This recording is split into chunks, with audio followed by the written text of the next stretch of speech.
ಎಲ್ಲ KCT 2026ನ ಎಲ್ಲ ವಿದ್ಯಾರ್ಥಿಗಳಿಗೆ ನಮ್ಮದು ಯೂಟ್ಯೂಬ್ ಚಾನಲ್ಗೆ ಸ್ವಾಗತ ಅಂತ ಹೇಳ್ತಾ, KCT 2026ನ ವಿದ್ಯಾರ್ಥಿಗಳಿಗೆ ಒಂದಷ್ಟು ಗುಡ್ ನ್ಯೂಸ್ಗಳಿದೆ ಅಂತಲೇ ಹೇಳ್ಬೋದಾಗಿದೆ. ಸೆಕೆಂಡ್ ರೌಂಡ್ನ ರಿಸಲ್ಟ್ ಯಾವಾಗ ಬರುತ್ತೆ ಅಂತ ಕೇಳ್ತಿದ್ರಿ. ಆಪ್ಷನ್ ಎಂಟ್ರಿ ಅನ್ನೋದು ಕಂಪ್ಲೀಟ್ ಆಗಿದೆ. ರಿಸಲ್ಟ್ ಯಾವಾಗ ಬರುತ್ತೆ, ಮತ್ತೆ ಆಪ್ಷನ್ ಎಂಟ್ರಿ ಮಾಡೋಕ್ಕೆ ಬಿಡ್ತಾರಾ ಅಥವಾ ಇಲ್ವಾ, ಹಾಗೆ ಪ್ರಾವಿಷನಲ್ ರಿಸಲ್ಟ್ ಮತ್ತು ಫೈನಲ್ ಎಲ್ಲ ಸೀಟ್ ಅಲಾಟ್ಮೆಂಟ್ ರಿಸಲ್ಟ್ ಯಾವಾಗ ಬರುತ್ತೆ, ಹಾಗೆ ಥರ್ಡ್ ರೌಂಡ್ ಅನ್ನೋದು ಇರುತ್ತಾ ಅಥವಾ ಇಲ್ವಾ, ಥರ್ಡ್ ರೌಂಡ್ ಅನ್ನೋದು ಯಾವಾಗಲಿಂದ ಶುರುವಾಗುತ್ತೆ, ಎಲ್ಲದ್ರ ಬಗ್ಗೆ ಅಪ್ಡೇಟ್ ಇದೆ. ತಿಳಿಸ್ಕೊಡ್ತಾ ಹೋಗ್ತೀನಿ. ಮೊದಲನೇದಾಗಿ ಬಂದುಬಿಟ್ಟು KCT 2026ನ ಸೆಕೆಂಡ್ ರೌಂಡ್ನ ರಿಸಲ್ಟ್ ಯಾವಾಗ ಬರುತ್ತೆ ಅಂತ ಕೇಳ್ತಿದ್ರೆ ತುಂಬ ವಿದ್ಯಾರ್ಥಿಗಳು. ಅದ್ರ ಬಗ್ಗೆ ಒಂದಷ್ಟು ಅಪ್ಡೇಟ್ಗಳು ಬಂದಿದೆ. ಯಾವಾಗ ಬರುತ್ತೆ, ಅದ್ರ ಬಗ್ಗೆ ತಿಳಿಸ್ಕೊಡ್ತೀನಿ. ಡೇಟ್ ಕೂಡ ಸ್ವಲ್ಪ ಆಚೆ ಈಚೆ ಆಗಿದೆ. ಅದ್ರ ಬಗ್ಗೆನೂ ತಿಳಿಸ್ಕೊಡ್ತೀನಿ. ಹಾಗೆ ಪ್ರಾವಿಷನಲ್ ರಿಸಲ್ಟ್ ನಂತರ ಫೈನಲ್ ರಿಸಲ್ಟ್ ಯಾವಾಗ ಬರುತ್ತೆ, ಅದ್ರ ಬಗ್ಗೆ ಒಂದಷ್ಟು ಅಪ್ಡೇಟ್ಗಳಿದೆ. ಅದನ್ನು ತಿಳಿಸ್ಕೊಡ್ತೀನಿ. ಸೆಕೆಂಡ್ ರೌಂಡ್ ಸೀಟ್ ಸಿಕ್ಕರೆ ಫೀಸ್ ಪೇಮೆಂಟ್ ಯಾವಾಗ ಮಾಡಬೇಕು, ಸೆಕೆಂಡ್ ರೌಂಡ್ನಲ್ಲಿ ನಿಮ್ಗೆ ಏನಾದರೂ ಸೀಟ್ ಸಿಕ್ಕರೆ ಫೀಸ್ ಪೇಮೆಂಟ್ನ ಯಾವಾಗ ಮಾಡಬೇಕು, ಎಷ್ಟು ಮಾಡಬೇಕು ಎಲ್ಲ ತಿಳಿಸ್ಕೊಡ್ತೀನಿ ಈ ಒಂದು ವಿಡಿಯೋದಲ್ಲಿ. ವಿಡಿಯೋನ ಕಂಪ್ಲೀಟಾಗಿ ನೋಡಿ. ಹಾಗೆ KCT 2026 ಚಾಯ್ಸ್ ಎಂಟ್ರಿ ಯಾವಾಗ ಪ್ರಾರಂಭವಾಗುತ್ತೆ ಅಂದರೆ ಸೆಕೆಂಡ್ ರೌಂಡಿನ ಚಾಯ್ಸ್ ಎಂಟ್ರಿ ಅನ್ನೋದು ಯಾವಾಗ ಪ್ರಾರಂಭವಾಗುತ್ತೆ, ಮತ್ತು ಚಾಯ್ಸ್ ಎಷ್ಟು ಚಾಯ್ಸ್ ಇರುತ್ತೆ, ಚಾಯ್ಸ್ 1, ಚಾಯ್ಸ್ 2, ಚಾಯ್ಸ್ 3, ಚಾಯ್ಸ್ 4 ಯಾವುದನ್ನು ಸೆಲೆಕ್ಟ್ ಮಾಡಿದ್ರೆ ಬೆಸ್ಟು, ಅದ್ರ ಬಗ್ಗೆಯೂ ತಿಳಿಸ್ಕೊಡ್ತೀನಿ. ಹಾಗೆ ಸೆಕೆಂಡ್ ರೌಂಡ್ ನಂತರ ಥರ್ಡ್ ರೌಂಡ್ ಅಥವಾ ಎಕ್ಸ್ಟೆಂಡ್ ರೌಂಡ್ ಇದೆಯಾ, ಇದ್ದರೆ ಯಾವ ವಿದ್ಯಾರ್ಥಿಗಳು ಅದಕ್ಕೆ ಪಾರ್ಟಿಸಿಪೇಟ್ ಮಾಡಲೇಬೇಕಾಗಿರುತ್ತೆ, ತಿಳಿಸ್ಕೊಡ್ತೀನಿ. ಹಾಗೆ ಈ ಅಡ್ಮಿಷನಿಗೆ ಇವೆಲ್ಲ ಡಾಕ್ಯುಮೆಂಟ್ಸ್ ಬೇಕು, ಎಷ್ಟು ಫೀಸ್ನ ಅಡ್ಮಿಷನಿಗೆ ಕಟ್ಟಬೇಕಾಗುತ್ತೆ, ಎಲ್ಲದನ್ನು ತಿಳಿಸ್ಕೊಡ್ತೀನಿ. ಅದಕ್ಕಿಂತ ಮುಂಚೆ ನೀವೇನಾದರೂ ಫಸ್ಟ್ ಟೈಮ್ ನಮ್ಮದು ಯೂಟ್ಯೂಬ್ ಚಾನಲ್ಗೆ ವಿಸಿಟ್ ಮಾಡಿದರೆ ವಿಡಿಯೋಗೊಂದು ಲೈಕ್ ಕೊಡಿ. ಹಾಗೆ ಚಾನಲ್ನ ಸಬ್ಸ್ಕ್ರೈಬ್ ಮಾಡ್ಕೊಂಡಿಲ್ಲ ಅಂದರೆ ಮರಿದೇ ಚಾನಲ್ನ ಸಬ್ಸ್ಕ್ರೈಬ್ ಮಾಡಿಕೊಂಡು ವಿಡಿಯೋನ ಶುರು ಮಾಡೋಣ. ಮೊದಲನೇದಾಗಿ ಬಂದುಬಿಟ್ಟು KCT 2026ನ ಸೆಕೆಂಡ್ ರೌಂಡ್ನ ಆಪ್ಷನ್ ಎಂಟ್ರಿಯ ರಿಸಲ್ಟ್ ಯಾವಾಗ ಬರುತ್ತೆ ಅಂದರೆ ಸೀಟ್ ಅಲಾಟ್ಮೆಂಟ್ನ ರಿಸಲ್ಟ್ ಯಾವಾಗ ಬರುತ್ತೆ ಅಂತ ತುಂಬ ವಿದ್ಯಾರ್ಥಿಗಳು ಕೇಳ್ತಾ ಇದ್ದಾರೆ. ಈಗಾಗಲೇ ನಿಮ್ಮ ಆಪ್ಷನ್ ಎಂಟ್ರಿ ಅನ್ನೋದು ಕ್ಲೋಸ್ ಆಗಿದೆ, ಕಂಪ್ಲೀಟ್ಲಿ ಕ್ಲೋಸ್ ಆಗಿದೆ. 13 ಆಗಸ್ಟ್ಗೆ ನಿಮ್ಮ ಒಂದು 13 ಆಗಸ್ಟ್ 9 AM ನಿಮ್ಮ ಒಂದು ಆಪ್ಷನ್ ಎಂಟ್ರಿ ಅನ್ನೋದು ಕಂಪ್ಲೀಟ್ಲಿ ಕ್ಲೋಸ್ ಆಗಿದೆ. ಕ್ಲೋಸ್ ಆದಮೇಲೆ ಈಗ ಅಲಾಟ್ಮೆಂಟ್ನ ರಿಸಲ್ಟ್ ಯಾವಾಗ ಬಿಡ್ತಾರೆ ಅಂತ ಕೇಳ್ತಿದ್ರೆ, ಇದು ರಿಸಲ್ಟ್ ಬಂದುಬಿಟ್ಟು ಈಗಾಗಲೇ ಡೇಟನ್ನ KE ಅವ್ರು ಕೊಟ್ಟಿದ್ದಾರೆ. ಆಗಸ್ಟ್ 19ಕ್ಕೆ ನಿಮ್ಮ ಒಂದು ಸೆಕೆಂಡ್ ರೌಂಡ್ನ ಸೀಟ್ ಅಲಾಟ್ಮೆಂಟ್ನ ರಿಸಲ್ಟ್ನ ಬಿಡ್ತಾರಂತಲೇ ಹೇಳ್ಬೋದಾಗಿದೆ. 100% ಇದೇ ಡೇಟ್ ಬಿಡ್ತಾರೆ. ಯಾವುದೇ ರೀತಿ ಚೇಂಜಸ್ ಇಲ್ಲ. ವಿದ್ಯಾರ್ಥಿಗಳು ಗಮನ ನೋಡಬೇಕಾಗಿದ್ದು, ಆಗಸ್ಟ್ 19ಕ್ಕೆ ನಿಮ್ಮ ಒಂದು ಫೈನಲ್ ಸೀಟ್ ಅಲಾಟ್ಮೆಂಟ್ನ ರಿಸಲ್ಟ್ ಬರುತ್ತೆ ಸೆಕೆಂಡ್ ರೌಂಡ್ ಇದ್ದು.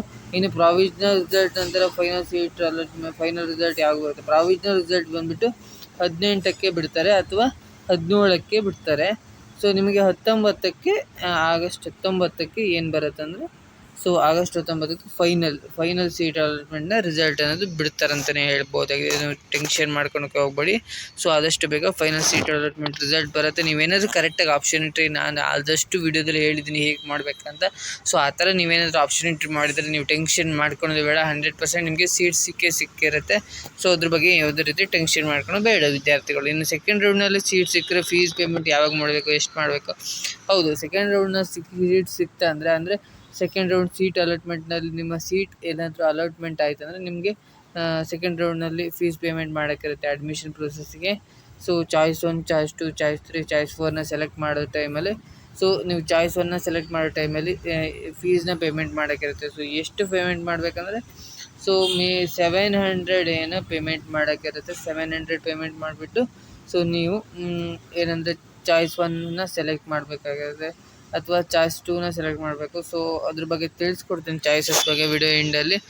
ನೆಕ್ಸ್ಟ್ ಬಂದುಬಿಟ್ಟು KCT 2027 ಚಾಯ್ಸ್ ಎಂಟ್ರಿ ಯಾವಾಗ ಸ್ಟಾರ್ಟ್ ಆಗುತ್ತೆ, ಅದೇ ಇಲ್ಲೇ ಎಲ್ಲದ್ರ ಬಗ್ಗೆ ತಿಳಿಸ್ಕೊಡ್ತೀನಿ. ಚಾಯ್ಸ್ ಎಂಟ್ರಿ ಯಾವಾಗ ಪ್ರಾರಂಭವಾಗುತ್ತೆ ಅಂದರೆ ನಿಮ್ಮ final seat allotment result August 19ಕ್ಕೆ ಬಂದ ತಕ್ಷಣ 20ರಿಂದ ನಿಮ್ಮ ಒಂದು ಚಾಯ್ಸ್ ಎಂಟ್ರಿ ಅಥವಾ 21ರಿಂದ ನಿಮ್ಮ ಒಂದು ಚಾಯ್ಸ್ ಎಂಟ್ರಿ ಅನ್ನೋದು ಶುರುವಾಗುತ್ತೆ. 21 ಅಥವಾ 20ಕ್ಕೆ ನಿಮ್ಮ ಚಾಯ್ಸ್ ಎಂಟ್ರಿ ಅನ್ನೋದು ಶುರುವಾಗುತ್ತೆ.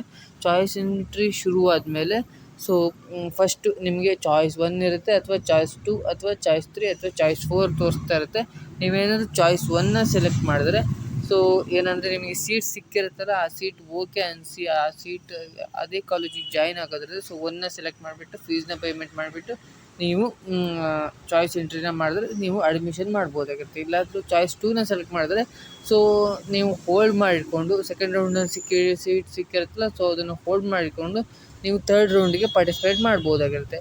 ನೀವೇನಾದರೂ ಏನಂದರೆ ತರ್ಡ್ ರೌಂಡಿಗೆ ಪಾರ್ಟಿಸಿಪೇಟ್ ಮಾಡ್ಬೋದು. ನೀವೇನಾದರೂ ಸೆಕೆಂಡ್ ರೌಂಡಲ್ಲಿ ಸೀಟ್ ಸಿಕ್ಕಿಲ್ಲ, ಸೊ ಅಥವಾ ಸೆಕೆಂಡ್ ರೌಂಡ್ನಲ್ಲಿ ಸೀಟ್ ಸಿಕ್ಕಿದ್ದು ನನಗೆ ಚೂರು ಇಷ್ಟ ಆಗಿಲ್ಲ ಅಂದರೆ ಸೆಕೆಂಡ್ ರೌಂಡ್ನಲ್ಲಿ ಸೀಟ್ ಸಿಕ್ಕಿರುತ್ತಲ್ಲ, ಸೊ ಅದು ಕ್ಯಾನ್ಸಲ್ ಮಾಡ್ಬೋದು. ಅಥವಾ ಸೊ ನಿಮಗೆ ಸೀಟ್ ಸಿಕ್ಕಿಲ್ಲ ಅಂದರೆ ಚಾಯ್ಸ್ 3ನೇ ಸೆಲೆಕ್ಟ್ ಮಾಡಬೇಕಾಗತ್ತೆ. ಸೊ ಇನ್ನೇನಾದರೂ ಚಾಯ್ಸ್ 4ನ ಸೆಲೆಕ್ಟ್ ಮಾಡಿದ್ರೆ ಕಂಪ್ಲೀಟಾಗಿ ಕೌನ್ಸ್ಲಿಂಗಿಂದ ಎಕ್ಸಿಟ್ ಆಗ್ತೀರಾ. ಸೊ ಅಲ್ಲಿಗೆ ನಿಮ್ಮ ಒಂದು ಏನಂತಾರೆ ಅಡ್ಮಿಷನ್ ಪ್ರೊಸೆಸ್ ಅನ್ನೋದು ಕಂಪ್ಲೀಟ್ ಆಗುತ್ತೆ. ಸೊ ಅಂದರೆ ಎಕ್ಸಿಟ್ ಆಗ್ತಾರೆ, ಕಂಪ್ಲೀಟಾಗಿ ಎಕ್ಸಿಟ್ ಆಗ್ತಾರೆ. ಸೊ ನಿಮ್ಗೆ ಯಾವುದೇ ರೀತಿ ಸೀಟ್ ಅನ್ನೋದು ಸಿಗೋದಿಲ್ಲ KCET ಅವ್ರ ಕಡೆಯಿಂದ. ನೆಕ್ಸ್ಟ್ ಬಂದುಬಿಟ್ಟು ಸೆಕೆಂಡ್ ರೌಂಡ್ ಮತ್ತು ತರ್ಡ್ ರೌಂಡ್ ಅಥವಾ ಎಕ್ಸ್ಟೆಂಡ್ ರೌಂಡ್ ಇದೆಯಾ? ಸೊ ಅಫ್ಕೋರ್ಸ್ ಇರುತ್ತೆ. ಸೆಕೆಂಡ್ ರೌಂಡ್ ಮುಗಿದ್ಮೇಲೆ ತರ್ಡ್ ರೌಂಡ್ ಇದ್ದೇ ಇರುತ್ತೆ. ಸೊ ಅಥವಾ ಸೆಕೆಂಡ್ ಎಕ್ಸ್ಟೆಂಡೆಡ್ ರೌಂಡ್ ಅಂತಲೇ ಕರೀತಾರೆ. ಸೊ ಇದ್ದೇ ಇರುತ್ತೆ. ಸೊ ಅದು ಬಂದುಬಿಟ್ಟು ಸೆಪ್ಟೆಂಬರ್ ಮಂತಲ್ಲಿ ಆರಂಭವಾಗುತ್ತೆ. ಸೊ ಆಗಸ್ಟ್ ಮಂತಲ್ಲಿ ಯಾವುದೇ ರೀತಿ ಆರಂಭವಾಗಲ್ಲ, ಸೆಪ್ಟೆಂಬರ್ ಮಂತಲ್ಲಿ ಆರಂಭವಾಗುತ್ತೆ. ನಿಮಗೇನು ಸೀಟ್ ಸಿಕ್ಕಿಲ್ಲ ಅಂದರೆ ಟೆನ್ಷನ್ ಮಾಡ್ಕೊಳಕ್ಕೆ ಹೋಗ್ಬೇಡಿ, ತರ್ಡ್ ರೌಂಡ್ಗೆ ಮತ್ತೆ ಪಾರ್ಟಿಸಿಪೇಟ್ ಮಾಡ್ಬೋದಾಗಿರುತ್ತೆ. ಇನ್ನು KCET 2026ನ ಅಡ್ಮಿಷನ್ಗೆ ಏನಂದರೆ ಸೆಕೆಂಡ್ ರೌಂಡಲ್ಲಿ ನಿಮ್ಗೆ ಸೀಟ್ ಸಿಕ್ಕಿರುತ್ತಲ್ಲ, ಸೊ ಅಂಥ ವಿದ್ಯಾರ್ಥಿಗಳು ಚಾಯ್ಸ್ 1ನ ಸೆಲೆಕ್ಟ್ ಮಾಡಿಬಿಟ್ಟು ಸೊ ಅಡ್ಮಿಷನ್ ಪ್ರೊಸೆಸ್ಗೆ ಫೀಸ್ನ ಪೇಮೆಂಟ್ ಮಾಡಿಬಿಟ್ಟು 700. ಸೊ ಆಮೇಲೆ ಅಡ್ಮಿಷನ್ ಮಾಡಬೇಕಾಗುತ್ತೆ. ಸೊ ಅಡ್ಮಿಷನಿಗೆ ಏನೆಲ್ಲ ಡಾಕ್ಯುಮೆಂಟ್ಸ್ ಬೇಕಂತ ಆಲ್ರೆಡಿ ವಿಡಿಯೋ ಮಾಡಿದ್ದೀನಿ. ಸೊ ವಿಡಿಯೋ ಲಿಂಕ್ನ ಡಿಸ್ಕ್ರಿಪ್ಷನಲ್ಲಿ ಕೊಟ್ಟಿರ್ತೀನಿ. ಸೊ ಆ ಒಂದು ವಿಡಿಯೋ ನೋಡ್ಕೊಂಡ್ಬಿಟ್ಟು ಏನೆಲ್ಲ ಡಾಕ್ಯುಮೆಂಟ್ಸ್ ಬೇಕಂತ ಪ್ರಿಪೇರ್ ಮಾಡಿಟ್ಕೊಳ್ಳಿ. ಸೊ 100% ಹೆಲ್ಪ್ ಆಗುತ್ತೆ. ಆ ಡಾಕ್ಯುಮೆಂಟ್ಸ್ನೆಲ್ಲ ರೆಡಿ ಮಾಡಿಟ್ಕೊಳ್ಳಿ ಸೊ ಈಗಲೇ. ಸೊ ಆಮೇಲೆ ನಿಮಗೆ ಅಡ್ಮಿಷನಲ್ಲಿ ಯಾವುದೇ ರೀತಿ ಡಿಲೇ ಆಗೋಲ್ಲ, ಅಡ್ಮಿಷನ್ ಅಂದರೆ ಸ್ಪೀಡಾಗಿ ಆಗ್ತಾ ಹೋಗುತ್ತೆ. ಸೊ ಅದೇ ರೀತಿ ಏನಂದರೆ ಸೊ ಅಡ್ಮಿಷನ್ನ ನೀವು ಮತ್ತು ಕಾಲೇಜ್ ರಿಪೋರ್ಟಿಂಗ್ ಮಾಡಬೇಕು, ಅಡ್ಮಿಷನ್ ಮಾಡಬೇಕು. ಸೊ ಅದಕ್ಕೆಲ್ಲ ಒಂದು ವಾರ, ಕರೆಕ್ಟಾಗಿ 1 ವೀಕ್ ಟೈಮ್ ತೊಗೊಳುತ್ತೆ. ಸೊ ಅದನ್ನೆಲ್ಲ ಕಂಪ್ಲೀಟ್ ಮಾಡೋಕ್ಕೆ. ಸೊ ಅಷ್ಟೊತ್ತಿಗೆ ನಿಮ್ಮ ಡಿಗ್ರಿ ಕಾಲೇಜ್, ಇಂಜಿನಿಯರಿಂಗ್ ಕಾಲೇಜ್ ಕರೆಕ್ಟಾಗಿ ಸ್ಟಾರ್ಟ್ ಆಗ್ತಾ ಇರುತ್ತೆ. ಸೊ ನೀವು ಅಷ್ಟೊತ್ತಿಗೆ ಅಡ್ಮಿಷನ್ ಆಗ್ಬೋದು. ನೀವು ಚಾಯ್ಸ್ 1ನ ಸೆಲೆಕ್ಟ್ ಮಾಡಿದ್ರೆ. ನೀವೇನಾದರೂ ಚಾಯ್ಸ್ 2ನ ಸೆಲೆಕ್ಟ್ ಮಾಡಿದ್ರೆ 1 ವೀಕ್ ಅಥವಾ 2 ವೀಕ್ ಡಿಗ್ರಿ ಕಾಲೇಜ್ ಅಥವಾ ಇಂಜಿನಿಯರಿಂಗ್ ಕಾಲೇಜಸ್ದು ಸೊ ಸಿಲೆಬಸ್ ಅನ್ನೋದು ಅಂದರೆ ಜಸ್ಟ್ ಸ್ಟಾರ್ಟ್ ಆಗಿರುತ್ತೆ. ಸೊ ಆಮೇಲೆ ನೀವು ಅಡ್ಮಿಷನ್ ಆಗ್ಬೋದಾಗಿರುತ್ತೆ. ಸೊ ಅದಕ್ಕೆ ಟೆನ್ಷನ್ ಮಾಡ್ಕೊಳೋದು ಬೇಡ. ಸೊ ಐ ಹೋಪ್ ಈ ಒಂದು ವಿಡಿಯೋ ಹೆಲ್ಪ್ ಆಗಿದೆ ಅಂತ ಅಂದ್ಕೊಂಡಿದ್ದೀನಿ, ಒಂದಷ್ಟು ಕ್ಲಿಯಾರಿಟಿ ಸಿಕ್ಕಿದೆ ಅಂತ ಅಂದ್ಕೊಂಡಿದ್ದೀನಿ. ವಿಡಿಯೋ ಇಷ್ಟ ಆಗಿದ್ರೆ ಒಂದೇ ಒಂದು ಲೈಕ್ ಮಾಡಿ ವಿಡಿಯೋಗೆ ಅಂತ ಹೇಳ್ತಾ ಸೊ ವಿಡಿಯೋನ ಎಂಡ್ ಮಾಡ್ತಿದ್ದೀನಿ. So thank you for watching. Next video ಸಿಗ್ತೀನಿ.